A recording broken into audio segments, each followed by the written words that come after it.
praise the Lord, we are finally at the penultimate episode of this trash fire. We start with Dr. Nutty flying into unit and Nepo baby Kate is giving orders and oh Christ, nothing is more modern times than this. An unqualified egomaniac getting a job because them's fits a degenerate's dozen of tick boxes. Good Lord, it's tiddlywinks. And the anticipated unpleasantness of watching this episode just multiplied by a factor of 10. How much you want to bet you won't give Dr. Nutty a dressing down? He ticks way too many boxes for that. So much ticking of boxes going on here. And what the hell is this? Dr. Nutty's new sex robot has been upgraded. Then Dr. Nutty wrecks the floors while sliding in. Don't worry about it. Some white dude will fix it. Then this dude announces the doctor's entrance. Oh, white dude, you are so screwed. And of course, Tiddlywinks gives Dr. Nutty a big hug because he's not that patronizing white dude. Then Dr. Nutty says Nepo baby Kate's dad was the best of men. Yeah.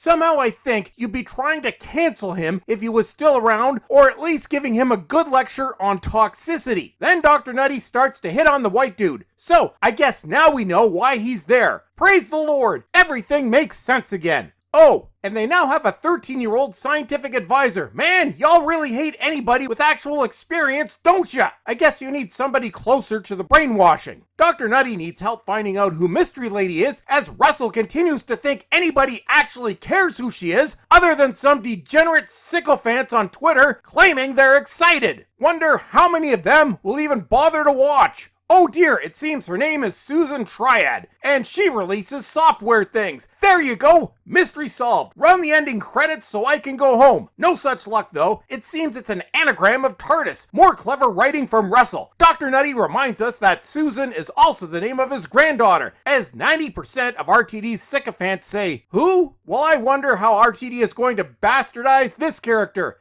Triad technology is doing something shady. Oh dear, what did it do? Did it not meet its DEI quota? Unit can't figure out what's going on with the software. Well, maybe if you started to focus on hiring the best people for the job, then maybe you wouldn't have that problem, now would you? Then Princess Zumi learns about regeneration and is horrified to know that Dr. Nutty used to be a bunch of white dudes and one nasty lady. Dr. Nutty says he'll be keeping his current face for a long, long time.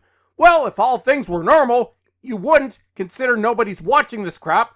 But things aren't equal, and it seems various companies will probably keep funding this crap until they go bankrupt. Then, poor Mel, they dragged you into this again. As I said last time, we like Mel. Bonnie Langford is a genuinely good person. Mel is working undercover, and it seems that they are shocked that Susan is actually really nice too. So, two rarities in RTD's current year universe from hell. Then we have a moment to celebrate Princess Zumi for being so awesome and mysterious. Is Mystery Susan Princess Zumi's real mummy? Let me count the ways I don't care. Then we talk about the mystery of the snow. Simple, it's the best current year RTD could come up with. Then we learn that all this time they've had CCTV footage of the abandonment of Princess Zumi, and these geniuses have only just now come up with the idea of enhancing the video. Then Tiddlywinks claims that they never give thems any proper work. Yes, you need more proper work. What with all that experience and all? Mystery Susan will be addressing the United Nations shortly. What?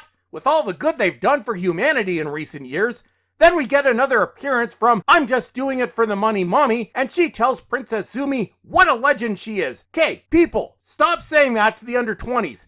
And then you wonder why they grew up to be a bunch of spoiled, self-obsessed, narcissistic little brats. Then I'm Just Doing It for the Money Mommy hires herself into unit. So is that how it works with DEI now? Just forget the hiring process altogether and declare yourself an employee. Then other mystery lady from the episode known as the Abomination on Christmas Day shows up. I think everyone, including Russell, already forgot about her. Then other mystery lady stops the episode for a second to tell Tiddlywinks how beautiful she is. Yep, that happened. Then she tells Princess Zumi she's too short. Then whacked out Granny says something that's completely unintelligible. Then whacked out Granny tells other mystery lady that she wants a cup of tea. Other mystery lady says no, starts acting creepy, and said there's a storm coming. Yeah, the ratings report. Next, Nipple Baby Kate asked Dr. Nutty why she never heard of Susan, and Dr. Nutty says he used to be an enigma back then. You know, back when the show was good. Nipple Baby Kate asked Dr. Nutty why he never went back to see his granddaughter, and he says it's because he brings disaster, like he has brought to this franchise. But it's pretty much confirmed that that's the goal at this point. Dr. Nutty is worried if he goes back, he will ruin Susan. Again, probably RTD's goal. Then everybody starts hugging. Then the DEI hires walk in, and Nipple Baby Kate questions why. I'm just doing it for the money, Mommy is there, and Dr. Nutty solves all questions with his degenerate sonic screwdriver. Then Dr. Nutty laughs at how pathetic Unit's time window machine is. Well, just look at their hiring policies. How could you expect anything less? Then they plug Princess Zumi's VHS tape into the machine, and apparently this TV is the best they could do. Then we head back to December 24th, 2004, also known as one of them periods before everything went to hell. And oh no, they can't see Princess Zumi's real mom's face. What a pickle. What a pickle indeed. Then Mystery Mommy points at Dr. Nutty. Yeah, we don't like him either, but it's too late to change that now. Then Mystery Mommy walks away and Princess Zumi is sad. Then the doctor tells Colonel Dude to take a look at things against the wishes of Nipple Baby Kate. Then scary things start happening and the Colonel Dude has gone missing and the science child has no idea what's going on. Yep, best person for the job indeed. Then the Colonel says he's in hell. We're all in hell, dude. Then the Colonel Dude's dead and Nipple Baby Kate is mad at Dr. Nutty. Then Dr. Nutty decides to pay a visit to Mystery Susan, and then Dr. Nutty gets mad and starts punching an elevator. There, Dr. Nutty. Maybe if you hadn't been such a jackass, then people might actually be watching your show. Too late for that now. They've spent the past 7 weeks touching lovely grass. Then Mel tells Dr. Nutty to stop being a baby, and the scary dust cloud seems to have imprinted itself on the VHS. Then Dr. Nutty is sad because Mystery Susan doesn't recognize him, as fans of real Doctor Who breathe a sigh of relief. Mystery Susan has been having bad dreams. Oh dear, what could this mean? I hear nobody asking. Then we get a montage reminding us of all the terrible episodes I forced myself to watch over the past few weeks.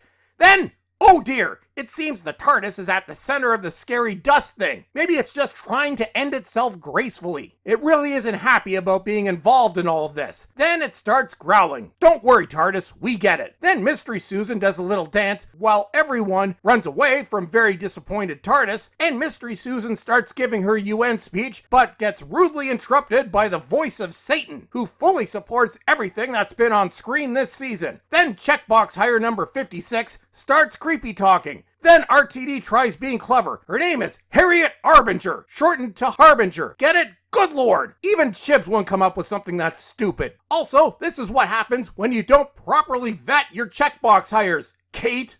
Then, oh no! Sutek was behind it all because RTD is no longer capable of doing anything original. Yup! Let's bastardize the coolest villain in the best episode of what many people believe to be the best season of real Doctor Who. Then Mystery Lady brings Sutek's gift of death to Dr. Nutty. Good! Does that mean this trash will finally be canceled? And God help us, there's still 1 week of this to go. And that's it for today. Don't forget to subscribe, follow me on Twitter, and until next time, suck it.